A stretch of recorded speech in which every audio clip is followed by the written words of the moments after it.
전능하신 나의 주 하나님은 능치 못하실 일 전혀 없네.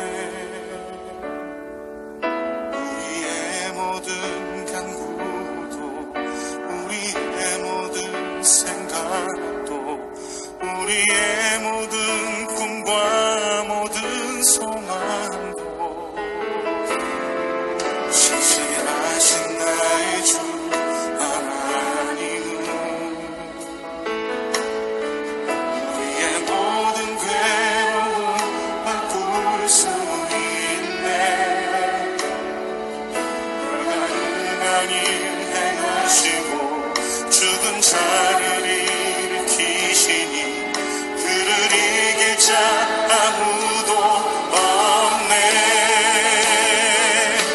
주의 말씀을 의지하여 깊은 곳에 그물 던져 오늘 그가 놀라운 일을 이루시는 것 보라. 주의 말씀을 의지하여 믿음으로 그물 던져 믿는 자에게 능치 못함 없네.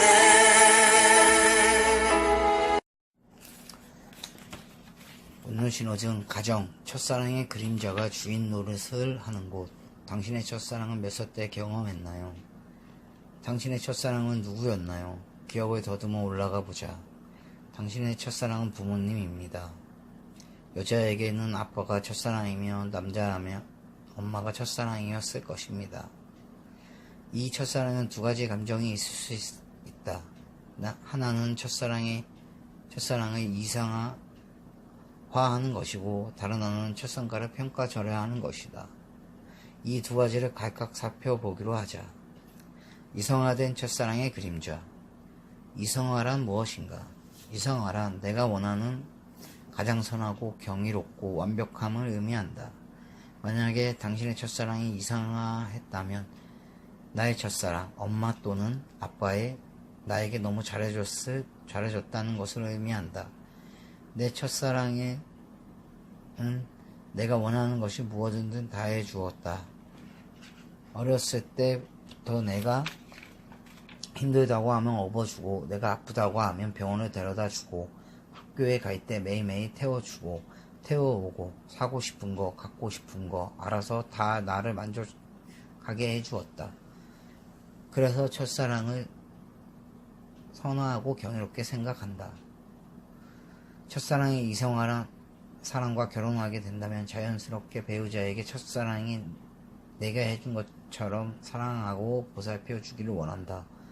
그런데 문제는 배우자가 아무리 잘해주어도 첫사랑이 너무 강력하고 완벽하기 때문에 배우자에게 고마운 마음이 생기지 않고 더 잘해주지 못하는 배우자에 대한 불만이 가득해진다는 것이다.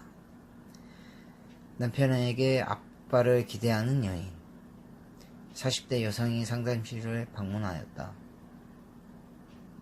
남편에 대한 분노 때문에 우울증이 걸려서 상담실에 찾아왔다. 남편의 직업도 괜찮고 성품도 괜찮은 사람이라고 생각했는데 이분은 마음속에 분노가 가득해 많이 놀랐다. 무엇이 그렇게 못마땅해서 화가 났느냐고 물었다. 아내, 몸이 아파서 남편에게 전화를 하면 여보, 지금 몸이 조금 아파요. 그럼 병원에 빨리 가봐요. 내가 병원에 예약해 놓을게요. 아내는 남편의 이 말에 화가 나서 참을 수 없었다고 했다. 병원에 가보라고 한 것이 정상인데 왜 화가 나죠? 지금 직장에서 일해야 하잖아요. 내가 아프다고 말을 하면 직장에서 하던 일을 잠시 중단하고 외출 허락을 받아서 나를 병원에 데려다 주어야 하는 거잖아요. 이런 일이 한두 번이 아니에요. 화가 나서 참을 수 없어요. 이 문제로 부부싸움을 했다고 한다. 한편 남편은 아내가 화를 내는 이유를 이해할 수 없다고 한다.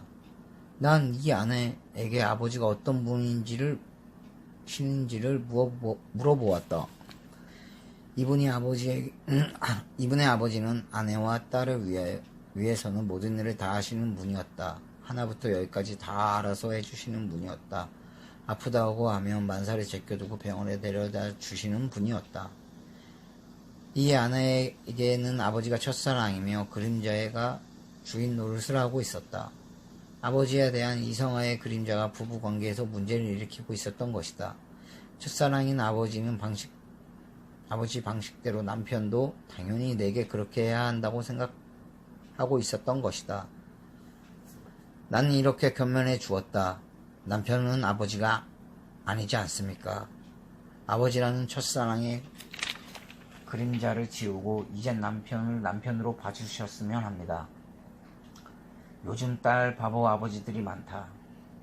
딸에게 잘해주는 건 좋지만 세상은 아빠처럼 똑같은 방식으로 대해주지 않는다는 것을 반드시 말해주길 바란다. 2. 평가절하된 첫사랑의 그림자. 정반대의 경우를 살펴보자. 평가절하란 무엇인가? 평가절하는 부정적인 평가를 하는 것이다. 있는 모습보다 더 좋지 않은 모습으로 상대를 낮게 평가하는 것을 말한다. 나의 첫사랑을 평가절하한다는 것은 첫사랑에 대한 불만이 많다는 것을 의미한다. 나의 첫사랑은 우리 가정의 불행의 원인이다. 이 분만 없으면 우리 집안이 평안하다. 전혀 도움되지 않는 분이다. 첫사랑을 통하여 나는 너무나 많은 상처를 입었다. 말하기도 싫고 목소리만 들어도 짜증난다. 첫사랑의 평가절하한 사람은 결혼하면 배우자가 아무리 잘해도 불만스러운 면이 많이 보인다. 즉 첫사랑에 받은 상처를 배우자에게 투사하게 된다. 그래서 분노가 생기고 부부싸움으로 이어지는 갈등의 원인이 된다. 남편에게 화가 나서 미치겠어요. 이 말을 한 여성은 상담실로 찾아와 조심스럽게 이렇게 말한다. 남편에게 화가 나서 정말 미치겠어요. 남편은 정말 착한 사람이에요. 일찍 들어오고 집안일도 잘 도와주고 아이들과도 잘 놀아줍니다. 정말 좋은 사람입니다. 그런데 저는 남편에게 화가 나요. 난 이렇게 물었다. 왜 남편에게 화가 납니까? 아이들하고도 잘 놀아주는 것은 대단한 것인데 여인도 이렇게 대답을 했다. 저도 왜 그런지 모르겠어요. 그냥 남편이 조금이라도 자신의 생각을 주장하면 화가 나요. 화가 왜 나는지 모르겠어요. 화를 내 상황도 아닌데 남편에게 고마움을 표현해야 한다는 마음이 드는데 또 막상 남편을 보면 또 화가 나요. 어떻게 하면 좋을까요? 그래서 하나의 성경 배경을 알아보았다. 저는 둘째로 태어났어요. 그런데 아버지와 갈등이 심했어요. 아버지는 폭군에 가까웠지요. 아버지는 자신밖에 몰랐고 어머니를 힘들게 했어요. 저는 아버지에 대한 분노는 많았지만 표현하지 못했고 결국 아버지로부터 떠나기 위해 결혼이라는 것을 선택하게 되었어요.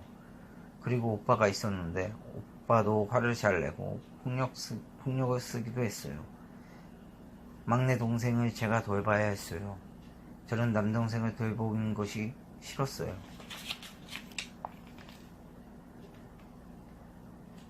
아내가 남편에게 화가 나는 것은 첫사랑인 아버지를 평가절하했기 때문이다. 첫사랑에 대한 그림자와 결혼 후에는 남편에게 투사가 되었고 주인 노릇을 하고 있기 때문이다. 지금 당신의 남편은 남편으로 보지 않고 아버지에 대한 시선으로 바라보며 남편을 아버지와 똑같은 사람으로 만들게 되고 당신도 어머니처럼 살게 될 수도 있어요 라고 말해주며 이렇게 권면했다. 이젠 남편을 남편으로 보세요.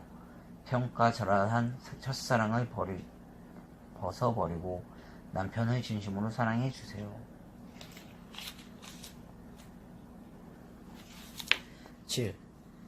자기중심적으로 사고하는 곳. 사람들은 대부분 이기적이며 자기중심적이다. 하지만 대인관계를 맺을 때나 사회생활에서는 자기중심적이고 사고와 행동을 자제하고 관리하며 통제를 한다. 하지만 가정에 들어오게 되면 정도의 차이가 있지만 좀 더 자기중심적인 사고와 행동을 하게 된다. 자기 중심적인 사고와 행동을 지나치게 강하게 하는 사람들에게 있는 다양한 이유가 있다. 첫 번째, 거절을 많이 당한 사람일 수도 있다.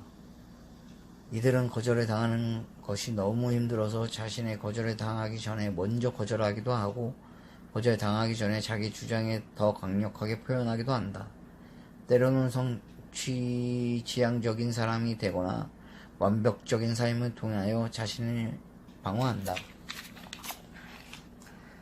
두 번째, 과보호를 받았을 때도 자기 중심적인 사고를 많이 한다. 세 번째, 유학한 부모 아래서 성장한 사람이 자기 중심적인 사고와 행동을 많이 한다. 위에 언급한 경우처럼 거절과 과보호를 통하여 형성된 사람은 어느 정도 자기 중심적인 사고를 통제하고 다스린다. 하지만 유학형 부모 아래서 성장한 자기 중심적인 사람은 자신의 감정을 잘 다스리지 못하고 자기 중심으로 행동한다. 지금부터 유학한 부모가 자녀를 양육할 때 나타나는 현상에 대해서 알아보자. 1. 유학한 부모의 특성.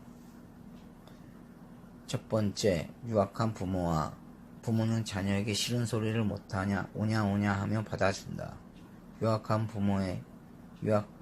부모는 대체로 우유부단한 성격이며 자기 주장의 약하고 지나친 모성애로 보살핌이나 배려가 너무 강하여 자녀들의 무엇을 요구해 올 경우를 행동하는 제약이나 한계를 설정하지 못하여 안된다라고 거절을 못하고 그냥 오냐 하며 다 들어주는 부모다.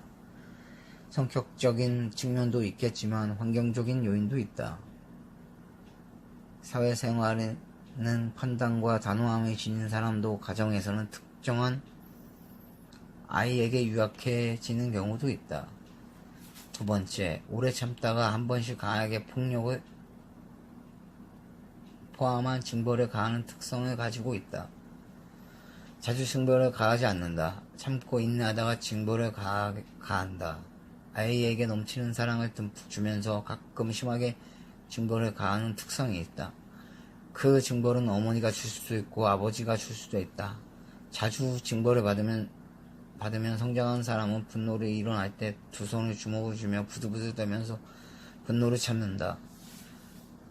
분노 때문에 억울한 등 감정 표현을 하면서 큰 징벌이 온다는 것을 경험을 통해 알고 있기 때문이다. 그런데 유학한 부모가 자녀에게 가끔 내리는 징벌은 앞서 든 경우보다 자녀에게 더 심각한 문제를 일으킨다.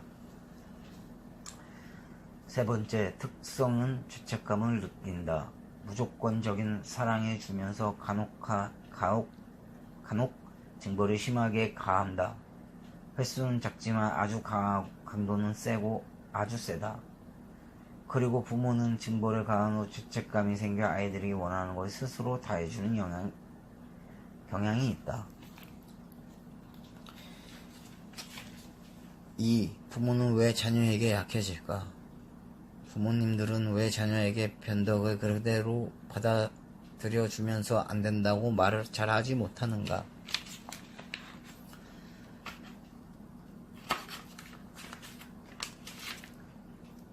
부모들은 왜 철부지 자녀가 부모의 상전 노릇을 하도록 내버려 두는가? 좀 이상하지 않은가? 어떤 경우에도 이런 현상이 벌어지는지 살펴보자. 첫 번째, 특별한 의미가 있는 자녀에게 유약해진다. 자녀가 부모에게 있어 특별한 의미를 가지고 있는 경우 그런 가능성이 아주 크다.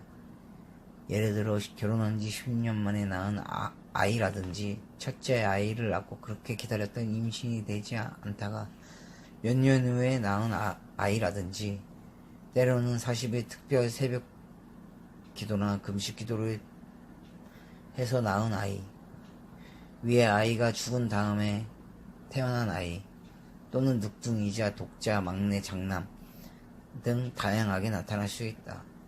두 번째, 특별한 의미가 없더라도 지나치게 모성애를 가진 부모에게 많이 볼 수 있다. 지나친 모성애의 마음속에는 불안감이 깔려 있다. 세 번째, 부모가 자녀로부터 사랑을 잃을까봐 걱정하는 부모. 마음에 불안이 깔려 있는 부모에게서 나타난다. 이러한 부모는 자녀의 얼굴에 차갑거나 화가 난 표정을 차마 볼 수 없어서 아이에게 거절을 못한다. 네 번째, 성장할 때 부모로부터 사랑을 너무 받지 못하여 내 아이만큼은 기죽지 않고 키우겠다는 생각하는 부모가 아이에게 적절한 행동의 한계를 설정하지 못하는 경우다. 다섯째, 부모가 직장을 다니고 할머니, 할아버지가 애지중지하며 키우는 경우다. 엄마는 아이에게 전업주부처럼 늘 아이 곁에 원하는 것을 해주지 못한다는 생각 때문에 생긴 죄책감을 느끼게 된다. 그래서 아이가 물질적으로 원할 때 다 들어주고 아이에게 미안해서 오냐오냐 하는 경우가 많다.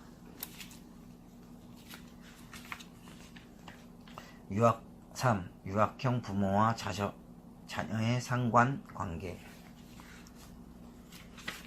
유학한 부모와 자녀의 사이엔 유학과 충돌 그리고 증벌과 죄책감이라는 고리가 돌고 있는 관계를 형성되어 있다. 이 관계에서 나타나게 되는 현상을 살펴보자. 첫 번째 단계, 부모는 자녀에게 약해져서 올바른 훈계를 하지 못한다. 부모의 성격이 유약해서 약한 모습을 보일 수도 있지만 일상생활이나 사회생활의 업무 부분에서는 아주 단호하고 판단력을 보이는 사람들 중에서 유독 특정 아이에게 약해지는